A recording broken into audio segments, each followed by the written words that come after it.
Darren stood still as the alien flags were lowered across the battlefield. The air smelled of ash and burnt metal, but the sky was calm for the first time in many weeks. The enemy, the Zurians, had surrendered, and now peace talks had begun.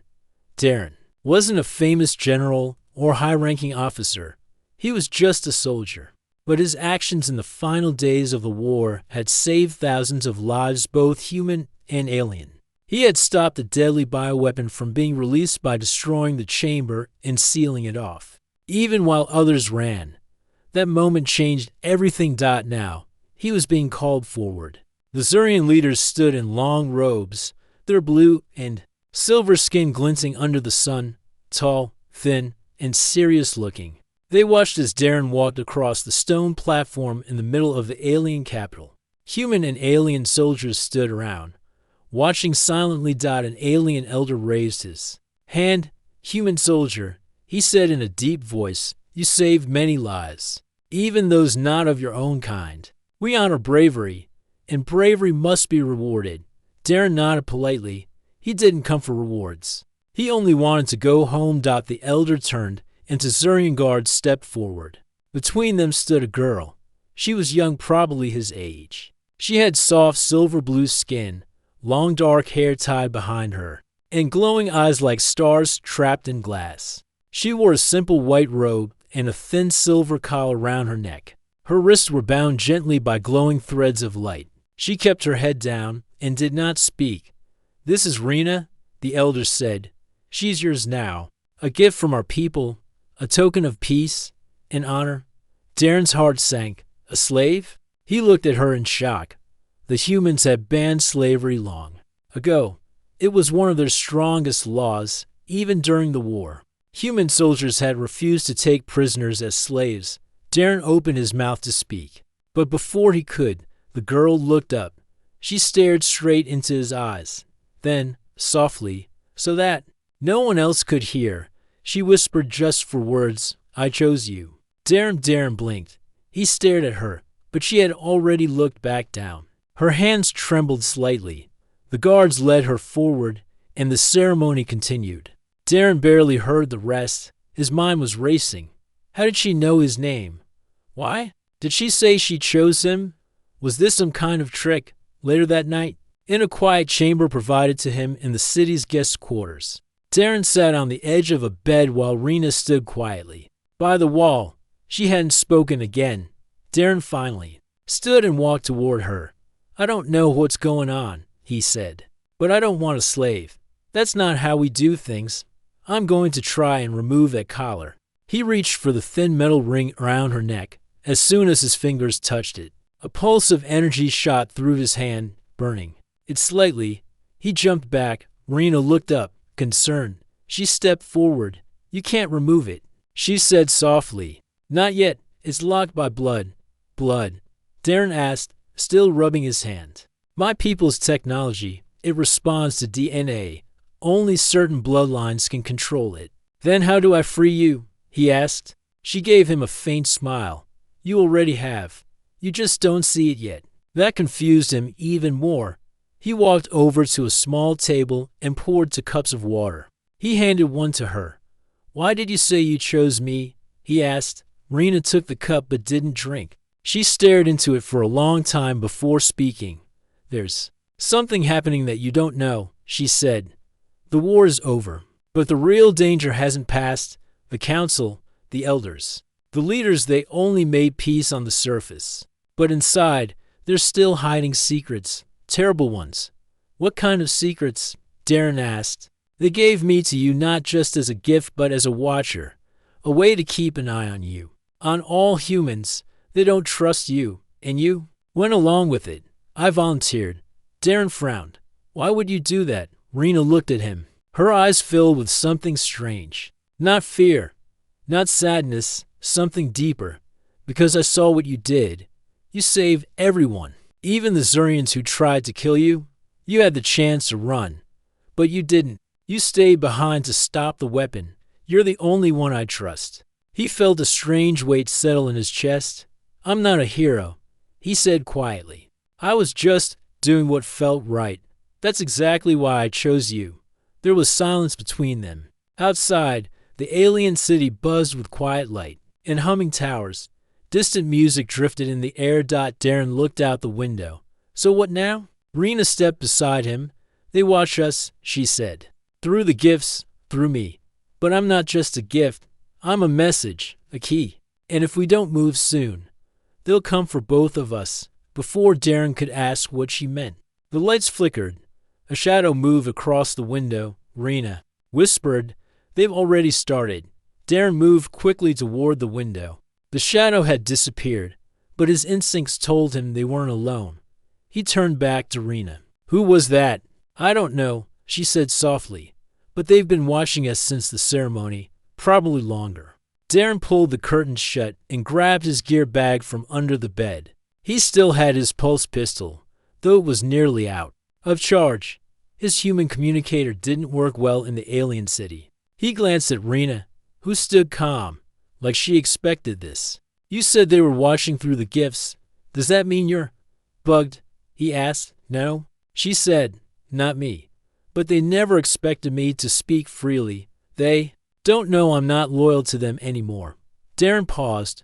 "Why not just run before the ceremony? You didn't have to come with me." Rena sat down slowly, her hands folded in her lap. "Because they would have killed me. And more than that, if I stayed, the truth would die with me." "What truth?" Darren asked, sitting across from her.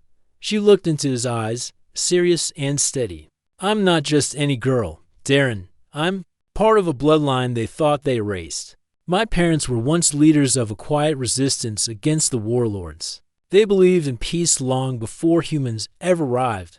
When the war began, our family was hunted. My mother was captured. My father was killed." Darren sat in silence. He didn't know what to say. Rena continued, "I was hidden, passed from city to city, living under false names. Then the idea of the gift came up.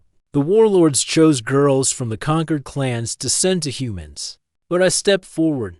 I made them believe I wanted to be given to you." "Why me?" he asked again. Rena's voice dropped low. "Because the rebellion believes in you. You may not know it, but your actions spread like fire.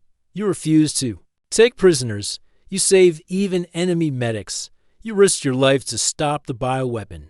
You were human, but more than that, you were fair." Darren looked down, embarrassed.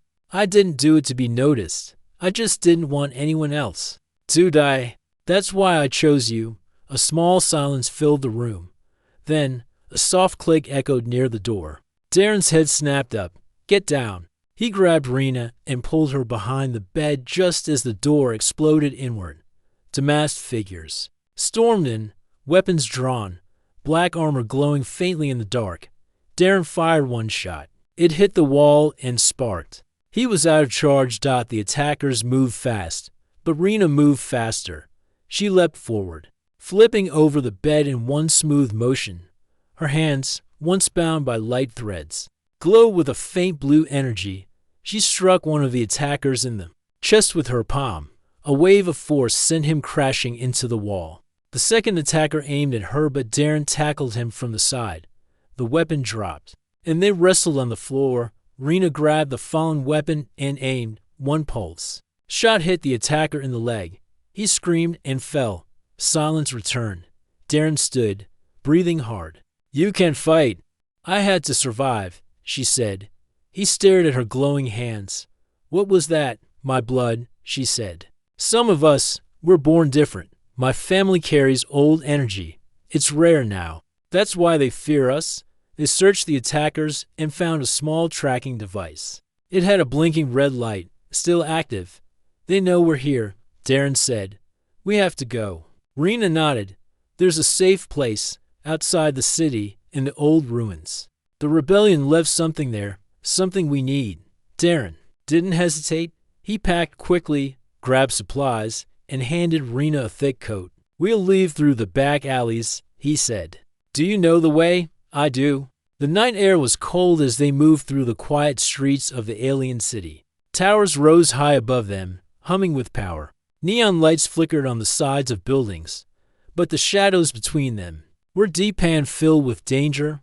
Rena led the way, her movements smooth and quick. She seemed to know every hidden path, every silent turn. Darren followed close, always watching their backs. They passed markets now closed for the night. Hover carts floated silently near walls. A robotic cleaner buzzed across the stone tiles. Ignoring them as they reached the edge of the city, Darren asked, "How far are the ruins?" "A few hours," she said, "but we'll need to go through the frozen desert." "Desert?" he asked. "Yes," she replied. "Long ago, it was a sea. Now, it's a wasteland of cold sand and ice storms. The old technology is hidden beneath." Darren sighed. "Why is it always the desert?" Rena smiled for the first time. They reached a small transport station. Most of the pods were locked, but Rena pointed to one covered in dust. "That one belongs to an old trader who works with the rebellion," she said. "He leaves it here for emergencies." Sure enough, the access panel had no lock, just a symbol of half-sun inside a triangle dot. Darren helped her inside. The pod hummed to life, slow but steady. It rose above the city and turned toward the wasteland. As they flew across the frozen landscape, Darren finally asked, "What's in these ruins?" "A hidden beacon," Rena said. "A message to the last rebel fleet, coordinates, instructions, a call for help. But I need to activate it with my blood." "Why not just send a normal message?" "Because the rebellion is scattered across the stars. They only respond to the old codes written in blood, soul, and symbol. It's how they stay hidden." Darren nodded, understanding more and more that this wasn't just a mission. It was a fight for something much bigger. He looked at her again. "I don't see you as a slave," he said. "I never did." Rena looked out at the desert, her voice soft. "I know. That's why I whispered it." The pod flew over the frozen desert, its small engines humming in the silence below. The land stretched wide flat, white and endless. Icy sand glittered under the moonlight, and the cold wind howled against the glass. Darren sat beside Rena. Watching her, she stared straight ahead, her eyes serious and focused. She hadn't spoken much since they left the city. He broke the silence. "Are you cold?" She shook her head. "The desert doesn't scare me. It's the people chasing." "US that do." Darren tightened his grip on the edge of the seat. "Those attackers, were they working for the council?" "Yes," Rena said quietly, "but not just the council. There are warlords, rich and powerful Zurians who never wanted peace. They lost power when the war ended. Now they want it back." Darren leaned forward. "And they see you as a threat. They see what I carry as a threat. The beacon hidden in the ruins isn't just a signal, it's a key. It can unlock ancient codes that the rebels use to protect themselves. Without it, the rebellion stays scattered, and your blood activates it." Darren said, "Yes." The pod beeped softly. Rena looked down at the console. "We're almost there." Darren looked out the window. In the distance, dark stone pillars rose from the frozen sand. They looked like broken towers half buried in ice, old, cracked, and forgotten. "The ruins," Rena whispered. They landed beside the largest tower. The cold wind hit them as they stepped out. Darren wrapped his coat tightly. Rena moved quickly, leading him toward a wide stone doorway covered in strange symbols. "This place was once a temple," she said, "long before the war. My people used it to store memories, stories, maps, even technology." Darren helped her push the heavy door open. Inside, the air was warmer and dry. The walls glowed faintly with blue lines running like veins through the stone. They moved deeper inside. Strange carvings lined the wall, circles, hands, stars, and eyes. Some of them pulsed when Rena walked past. Finally, they reached a large chamber with a platform in the center. In the middle of it was a crystal pedestal, shaped like a flower, closed tightly. "This is it," Rena said. "The beacon waits inside." She stepped forward, pulled a small knife from her pocket, and sliced her palm gently.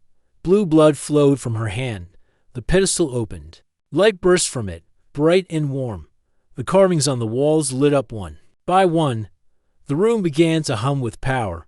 Rena placed her hand on the pedestal, and the light grew even stronger. Then her eyes rolled back, and she collapsed. Rena. Darren ran to her and caught her just before she hit the ground. Her body was shaking. The light from the pedestal was pulling something from her memories, energy. Something he didn't understand. He picked her up and moved her to the side. "You did enough," he whispered. "Let me handle the rest." But he didn't know what to do. Suddenly, the pedestal flashed again. A small hologram appeared, an image of a planet, a symbol, and a long stream of coordinates. Darren grabbed his old comm device and recorded everything. Then he heard it, footsteps. He looked up and saw figures stepping through the doorway, all dark armored, their eyes glowing with red lights. Warlord hunters. Darren moved fast. He scooped up Rena and ran down a side tunnel, heart pounding. Behind him, blasts hit the walls. Stone cracked and fell. He slid behind a wall and waited, breathing hard. Rena stirred in his arms. They found us, I know," he said. "Hold on." She reached into her coat and pulled out a small glass vial. "Take it, my blood. You can use it to activate the temple defenses." He stared at it. "You want me to use your blood like a weapon? It's the only way." He looked at her face. She was pale, weak, but still strong inside. He took the vial, kissed her forehead gently, then laid her down in a corner behind a pillar. "I'll be back," he said. Darren ran back toward the pedestal, keeping low. He reached the center just as the hunters entered from the opposite side. Without thinking, he poured the vial of blue blood into the glowing pedestal. The walls shook. Suddenly, the entire room came alive. Blue light shot across the ceiling. The carvings on the walls lit up and began to spin like gears. Then a blast of pure energy erupted from the floor. It hit the hunters, sending them flying backward. Some tried to stand, but the energy didn't stop. It wrapped around them like ropes of light, pulling their weapons away. Darren shielded his eyes. When he looked again, the attackers were trapped in glowing cages made of light and stone. He ran back to Rena. She was breathing, but barely. "It worked," he said. "You did it." A few hours later, the storm passed. Rena slowly opened her eyes. "Is it done?" "Yes," Darren said. "I sent the signal, and I stopped the hunters." She smiled faintly. "Good, then we have a chance." They sat together near the edge of the ruins. The morning sun rose over the frozen desert. The ice glittered, and the sky turned gold. Darren looked at her. "Why does your blood do this? Why can't it control the ancient tech?" She looked at the rising sun. "Our ancestors made a bond with the stars. They passed their knowledge through the bloodline. It's rare now, but some of us still carry it. We're called the hearts of the ancients." Darren was quiet for a moment. Then he said, "You were given to me as a slave, but you're a key to your people's future." She turned to him, her voice steady. "And you were supposed to be just a keeper, but now you're part of that future." In the distance, the wind picked up again. But this time, it felt different, not a warning, a promise. The frozen desert stretched endlessly before them, a vast sea of ice and white sand shimmering under a pale sun. Darren pulled his coat tighter. Against the cold, his breath came out in small clouds as he followed Rena over the cracked, icy ground. "Are you sure this path is safe?" Darren asked, trying to keep his voice steady. Rena did not answer immediately. She scanned the horizon with calm eyes, then said, "This desert is harsh, but it is the only way to reach the hidden rebel base. We must move quickly." Darren nodded. The ruins they had left behind were dangerous now, and the warlord's hunters would not give up so easily. He glanced at Rena, her silver blue skin almost glowing against the white landscape. Despite the cold, she did not seem bothered. Darren admired her quiet strength. They walked for hours, the sun slowly climbing higher. Wind blew fiercely, carrying tiny shards of ice that bit at their faces. Darren's fingers tingled, and he wondered how Rena could endure it so well. "You don't feel cold?" he asked. Rena smiled faintly. "My people come from this world. The cold is part of me." Darren felt a sudden wave of respect. She was no ordinary girl. He realized she had survived much more than he could imagine. As they continued, Rena told him stories about the rebellion, a secret group of aliens who had worked quietly for peace. Even before the war, they believed in unity and bringing humans and aliens together, but they had been hunted by the warlords and the corrupt council for years. They want to destroy all hope, Rena said softly. But the rebellion keeps fighting in silence. Darren listened closely. He knew now that his role was more important than he had thought. This was not just about a gift or a slave. It was about the future of many worlds. Suddenly, Rena stopped. Ahead of them was a deep crack in the ice chasm, too wide to jump. The other side was shrouded in mist. We have to cross, she said. Darren looked around. There was no bridge, no easy way across. Rena knelt and pulled a small device from her pocket. It hummed softly, and a thin beam of light shot out, scanning the gap. This is a gravity stabilizer, she explained. It can hold us in place as we cross, but it only lasts a few minutes. Darren swallowed hard. Okay, let's do this. One by one, they stepped onto the shimmering beam that stretched across the chasm like a thin glass bridge. The wind howled around them, and the icy mist swirled below. Darren's heart pounded. Each step felt heavier than the last. Halfway across, a sudden crack echoed through the air. Darren froze. The beam flickered. Keep moving, Rena shouted, steady but urgent. Darren forced his legs to move. One step, then another. Finally, they reached the other side. The beam dissolved behind them. They both breathed heavily. We made it, Darren said. Relief flooding his voice, Rena nodded. But we are not safe yet. They pressed on through the misty plains as the sun began to set, casting long shadows. Over the frozen desert, Rena pointed to a group of ruined buildings in the distance. That is the rebel base, she said. Hidden for decades. Darren squinted. The buildings were old, covered in ice and snow, but still standing strong. They approached cautiously. Inside the rebel base, the air was warmer. The walls lined with old technology and worn maps. Rena led Darren to a central room where a large machine stood, a console covered in glowing symbols. This is the heart of the rebellion's secret, Rena said. Darren studied the symbols. They seemed to move and shift, as if alive. Rena touched the console gently. It will only respond to my blood, she explained, because of my lineage. She pulled a small blade from her belt and cut her palm again. Blue blood dripped onto the console. The machine glowed brighter and hummed with energy. Suddenly, holographic maps and messages appeared in the air star systems, hidden routes, and secret communications. Darren's eyes widened. This is amazing. Rena looked weak, but determined. We can send a message now, she said. Call the rebels from deep space. Before they could act, the base's alarm suddenly blared loudly. Darren grabbed his weapon. Hunters, Rena whispered. They found us. The door burst open, and armed soldiers rushed in. Darren and Rena took cover behind crates. The hunters scanned the room with harsh lights. Darren whispered, we have to protect this place. Rena nodded and focused on the console. With a trembling hand, she activated the defenses. Energy shields rose, walls shifted, and hidden weapons emerged from the floor. The hunters fired, but the shields absorbed the blast. Darren fought bravely, protecting Rena as she worked. The battle was fierce, but the rebel base held strong. After a tense fight, the hunters retreated, forced back by the rebel defenses. Darren and Rena breathed hard. We held them off, Darren said. Rena smiled weakly. For now. That night, Darren and Rena sat beside a small fire inside the base. Darren looked at her. Why did you choose me? He asked quietly. Rena met his gaze. Because you saw me as a person, she said. Not a slave. You gave me a chance. And that means everything. Darren smiled. I just did what was right. She nodded. That's what makes you different. Outside, the frozen desert was silent again.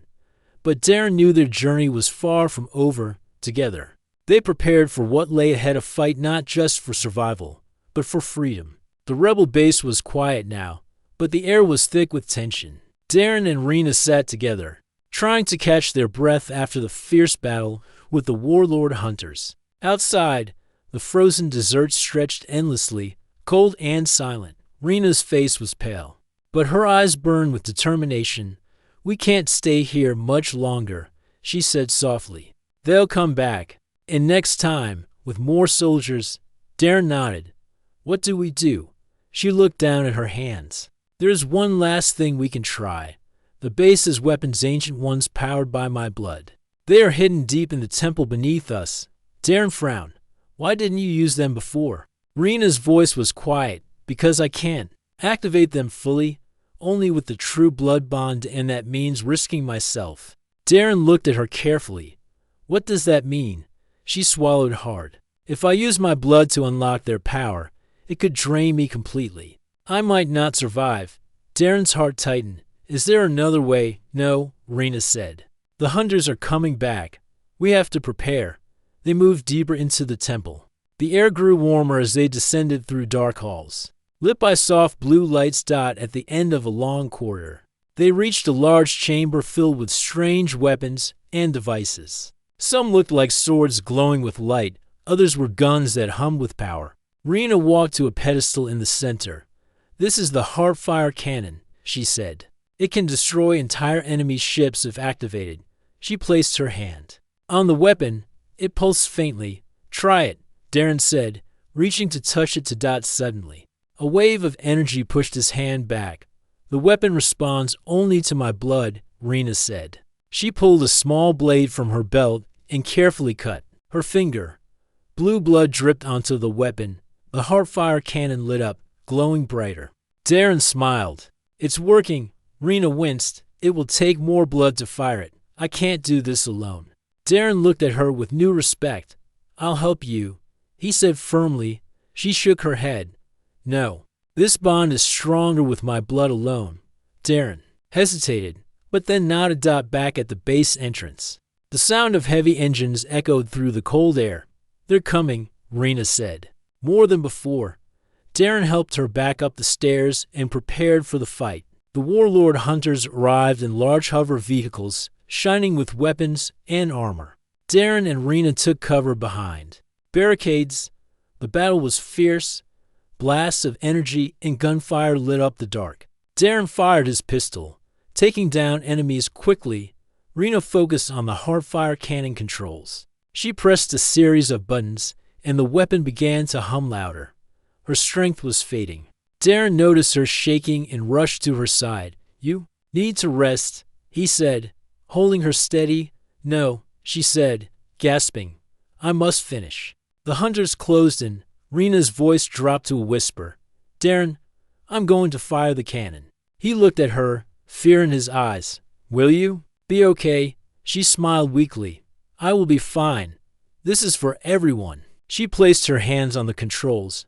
Blue light spread from her palms to the whole weapon. The HFY cannon powered up, glowing bright like a small sun. Rena took a deep breath and pushed the final button. A beam of pure energy shot into the sky, burning through clouds and ice. The hunters' vehicles exploded one by one. The battlefield fell silent. Darren ran to Rena's side. She was weak, her face pale as the desert ice. He caught her before she fell. Are you okay? He asked, worry clear in his voice. Rena smiled softly. I'm tired, but the message is sent. The rebellion will hear us now. Darren held her hand tightly. You saved us all, he said. She shook her head gently. No, you saved me. Days passed. Rebel ships began to arrive. From the stars, they brought weapons, supplies, and soldiers ready to fight. The rebellion was growing stronger. Rena recovered slowly. Darren stayed by her side. They spent long hours planning together. They dreamed of peace. One evening, as the sun set behind the icy dunes, Rena turned to Darren. There is something I need to tell you, she said. Darren listened closely. My family, we were once rulers of a hidden kingdom. He raised his eyebrows, but after the warlords took power, we were hunted and thought to be lost forever. Rena looked into his eyes. I am the last heir. The last hope. Darren felt the weight of her words. You carry the future of your people, she nodded. But I couldn't do it alone. I needed someone who believed in me. He smiled gently. You don't have to carry it alone anymore. The frozen desert was still cold. But Darren and Rena felt a new warmth between them, together. They stood ready for the battles ahead. For freedom, for peace, for a new beginning. The sky above the frozen desert was no longer quiet. Bright lights streaked across its ships from different worlds, answering the ancient beacon Rena had activated with her blood. The rebellion had awakened. Inside the rebel base, Darren watched.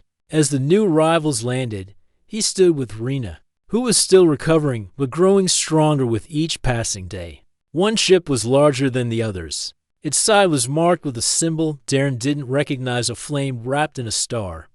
"That's them," Rena said. "The ones who waited in hiding. The High Council of the Rebellion." The ship landed softly, steam rising around it. From its ramp stepped tall figures, Zurians dressed in armor unlike anything Darren had seen. Their eyes widened when they saw Rena. One of them, an older Zurian woman with silver hair and sharp features, stepped forward. "Princess Rena," she said, her voice firm. "We thought you were gone." "I was hidden," Rena replied calmly. "But I have returned, and I'm ready." The woman knelt before her, placing a hand over her heart. The others followed. Darren looked around in surprise. He had known Rena was important, but this was something more. "You're not just part of the rebellion," he whispered. "You're its leader." Rena looked at him. "I didn't want to be, but I must." Later that evening, in a quiet room inside the base, Darren sat with Rena by a glowing heater. Outside, rebel soldiers were unloading supplies and setting up defenses. Hope was in the air. Darren leaned forward. "You never told me you were royalty." Rena smiled softly. "Would you have treated me differently?" He thought for a moment. "No, but I would have worried more." "I didn't want you to worry," she said. "I wanted you to see me as I am, not what I was born to be." He nodded. "You were never a slave." "Not even once." She looked at him with warmth in her eyes. "You're the first one who truly saw that." The next morning, the new rebel leaders gathered in the main hall. A wide hologram showed the map of the star systems controlled by the warlords. Red markers blinked across several worlds. "The warlords are planning to strike again," said one of the council leaders. "They know we've returned, but they don't know we're ready." Rena said, "And they don't know we have the support of humans now." Darren stood by her side, listening closely. "We can't win this with only force," Rena continued. "We must win with unity, with a message of hope, not just battle." The others nodded. A plan was made. Small rebel groups would move quietly, spreading word across the stars, not just of Rena's return, but of peace, justice, and a new future. Days passed. The rebel base became a city of movement. Ships flew in and out. Fighters trained. Messages were sent to secret allies. Darren began helping the younger recruits, showing them how humans worked in teams, how they protected each other even in danger. Some of the aliens were unsure of him at first, but his kindness and bravery quickly won their trust. He didn't act like a hero. He simply helped where help was needed. One day, as he trained with a group near the edge of the base, Rena watched him silently from a distance. "He is the reason I'm still alive," she said to the councilwoman beside her. "He fights like a soldier," the woman replied. "No," Rena said softly. "He lives like a guardian." That evening, Rena called Darren to the high chamber. There, on a stone platform, stood a glowing throne. It had been hidden beneath the base for years, untouched. "This is the throne of my ancestors," she said. "It connects to the minds of leaders, records their thoughts, and guides their decisions." Darren stared at it, amazed. The throne pulsed with blue and white light, as if alive. "You're going to sit on it?" he asked. She nodded slowly. "It will recognize me, but it may test me first." Darren reached for her hand. "I'll be here if anything goes wrong," she smiled, holding his hand tightly. "I know." Rena stepped forward and sat on the throne instantly. The light grew brighter. The room trembled slightly. Rena's eyes closed as the throne connected to her thoughts, her blood. Her memories, images flashed around her childhood, the war, the pain of loss, the cold chains around her wrists, and then Darren's face, his hand pulling her to safety, his voice calling her name. She breathed deeply. The throne glowed gold. The test was over. She had passed. The council bowed. "Queen Rena," the elders said, "your people are yours again." Rena opened her eyes. "Not just mine," she said. "Ours." She stood and looked at Darren. I don't want to rule with power. I want to guide with peace. And I want you beside me. Darren's voice caught in his throat. Me, you brought me back from the edge. You reminded me who I am. You believed in something better. He looked into her glowing eyes. Then I will stay. Not as a soldier, but as someone who believes in you. She smiled. In the days that followed, messages were sent across the stars. The heir of the lost line has returned. She speaks of unity, not war. She offers peace but will fight if needed. Some planets responded with joy. Others remained silent. But the wind was changing. One night, Darren and Rena stood outside the base, watching the stars. They used to scare me, Rena said softly. The stars, because they felt so far away. Do they still? Darren asked. She shook her head. Not anymore. Now I feel like I'm part of them. Darren looked at her. What happens next? We build. She said, we protect. We remember. And if war comes again, we face it together, she said. As equals. He nodded. Standing quietly beside her. In the sky above, a new light appeared, a star reborn. Rena whispered. The darkness is not gone. But now, we're not alone. The rebel base, once cold and silent, now shone like a living heart in the middle of the desert. Ships came and went. Lights blinked across the control towers. Messages were being sent to distant systems. But even with the growing strength of the rebellion, a shadow loomed. The warlords had heard the call, and they were coming. Darren stood by the large window of the war room, watching a glowing screen. Red dots were moving, warlord fleets approaching from 3 different directions. They won't wait much longer, said one of the commanders. Queen Rena entered, wearing light armor marked with the royal crest. Her voice was calm. We won't run. We can't face them head on, another leader said. They outnumber us 3-1. We won't face them alone, Rena replied. We've sent the signal. Let's have faith it was heard. Darren stepped forward. And if it wasn't, Rena looked at him. Then we still stand, together, outside. Rebel forces trained, repaired ships, and prepared defenses. Rena walked among them, speaking to each group, not as a ruler but as one of them.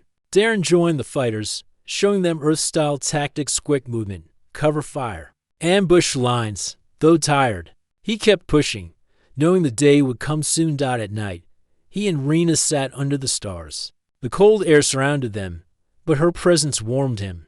Do you ever wish you had just left when you had the chance? She asked quietly. No, he answered. Not for a second, even after everything, because of everything. He said, I came here alone, but I found something worth fighting for. She looked at him with soft eyes. I never thanked you properly. You don't need to. I want to, she said, not with words, but with what we build. He smiled. Then let's build something that lasts. The day came like thunder, the sky filled with black. Ships, huge war cruisers, smaller fighters, and drones. They hovered above the desert like a dark sea. Inside the base, alarms rang. Fighters rushed to their stations. Anti-air weapons were activated. Pilots climbed into cockpits. The warlords sent a message, give us the false queen, and we will leave. Fight, and we destroy you all. Rena stood before the screen and answered, we do not fear tyrants. We are no longer silent.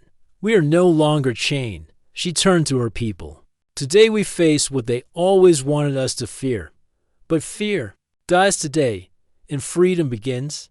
The fighters cheered. Darren stood beside her, his armor ready, his pulse steady. Let's go, he said. The first wave hit like fire. Explosions shook the ground. Energy blasts lit the sky. Rebel fighters took to the air, dodging between enemy cruisers. Darren led a squad through the eastern valley, using the terrain for cover. He moved fast, giving orders, pulling injured soldiers back to safety. His courage lit a fire in those around him. Rena fought from above, her ship glowing with energy. She gave no mercy to those who had destroyed her people. But her attacks were measured not for revenge, but for justice. Hours passed. The battle dragged on. More enemy ships poured in. The rebels began to fall back. We can't hold much longer, someone shouted. Just as hope began to fade, A new signal appeared on the main screen. Blue lights. Hundreds of them, and known ships came from deep space, bearing ancient Zurian flags and new human alliance markings, reinforcements, allies who had heard Rena's message. They opened fire on the warlord ships, cutting through their lines like light through darkness. Cheers echoed through the rebel base. "We are not alone," someone yelled. The tide of battle turned. Warlord ships fell one by one. Their leaders tried to retreat, but the allied fleet blocked them. Rena's voice rang out over all comms. "You took our homes, you broke our lives, but you never broke our spirit. This galaxy is not yours to rule." The last warlord ship exploded. In a flash of red and black, silence fell, and then cheers from every fighter, every soldier, every voice across the battlefield. They had one. In the days that followed, the world changed. Warlord systems collapsed. Worlds they once ruled were freed. A new alliance formed between humans, Zurians, and other peaceful races. At the center of it stood Rena, not as a queen of war, but as a symbol of unity. One evening, in the heart of the rebuilt capital, a celebration was held. Lights danced in the sky. Music played in every corner. Children ran freely without fear. Darren stood on a quiet balcony, away from the crowd. Rena joined him, dressed not in armor but in the simple royal robes of peace. "Strange, isn't it?" she said. "It feels like the beginning, not the end." "It is the beginning," he said, "of something better." She looked at him for a long time. "You once asked me what I whispered when they gave me to you," she said. Darren nodded. She stepped closer. "I said, don't treat me like a slave." "Because I'm not," he smiled, "and I never did." She took his hand. "No," she said softly, "you treated me like a person. And that changed everything." Years later, stories would be told across the stars of a human soldier who saw a soul where others saw a tool, of an alien woman who rose from chains to lead a galaxy, and of the day they stood together against fear for freedom. They didn't rule with power. They led with trust, and the stars, once filled with silence and war, began to sing with hope again. Together, they rose. The end.